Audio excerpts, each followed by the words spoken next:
Adult teachers, no? Kaya yung mga principal niya talagang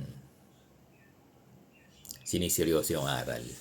Kasi Republic Act yan, batas. So, kaya hindi mo pwedeng walang aral. Kaya yung mga principal niya talagang kinakarir yung aral. Di ba? As part ng instructional block.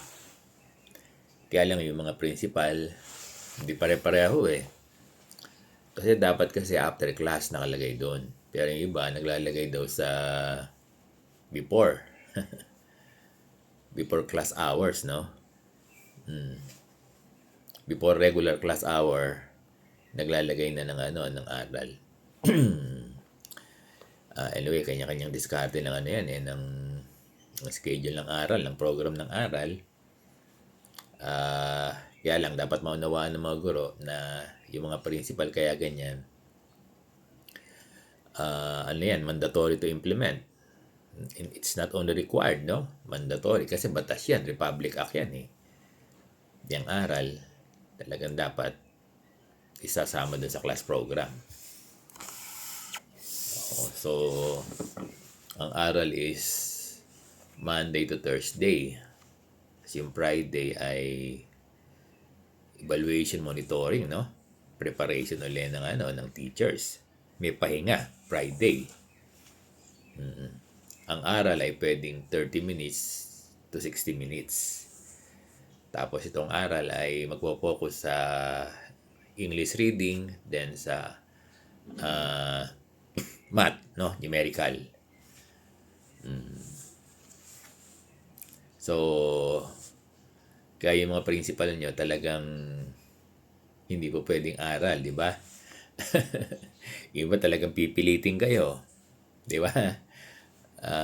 Kasi maiipit yung principal pag hindi siya nagkandak ng aral. Pag wala kayong aral program, hindi po pwedeng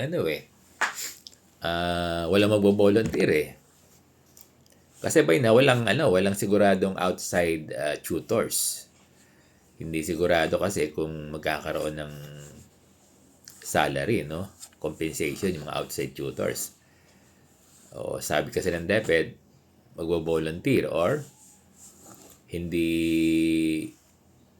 regular teachers ang magtuturo, outside teachers. Kaya lang, hindi naman nangyari, no? Wala namang directive na mag-hire tayo. Wala namang directive na magbabayad, na talagang kung magkano ibabayad. Walang ganun eh. Oo. Kaya walang choice yung mga principal, kung hindi talagang mga guro, regular teachers ang bigyan ng aral. At again, hindi naman lahat. 'Di ba? Hindi naman lahat kailangan bigyan ng aral kasi English math naman yan. Kung marami namang English at math, sila muna kasi sa next year naman na implementation ng aral, science naman. Ganyan lang. Magsasacrifice lang. No? Depende yan sa year, kung anong focus. Pero ngayon, ang focus ngayon ay English and reading and math numeracy, no?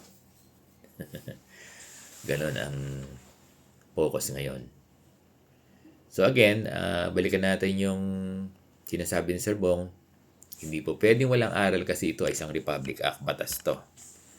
Kung hindi mag-implement ng aral yung principal niya, kawawa naman siya. Pwede siyang ma-administrative, pwede siyang ma-question. Kasi hindi niya kinumply yung Republic Act, no? Kaya si Sir Bong, katulad ko, inaalala ko din yung mga principal, dapat nilang i-comply. No? Yung aral. Kaya hindi mo masisi yung mga principal natin kung bakit binibigyan kayo ng load ng aral. No? So, unawain niyo yung principal niyo. No?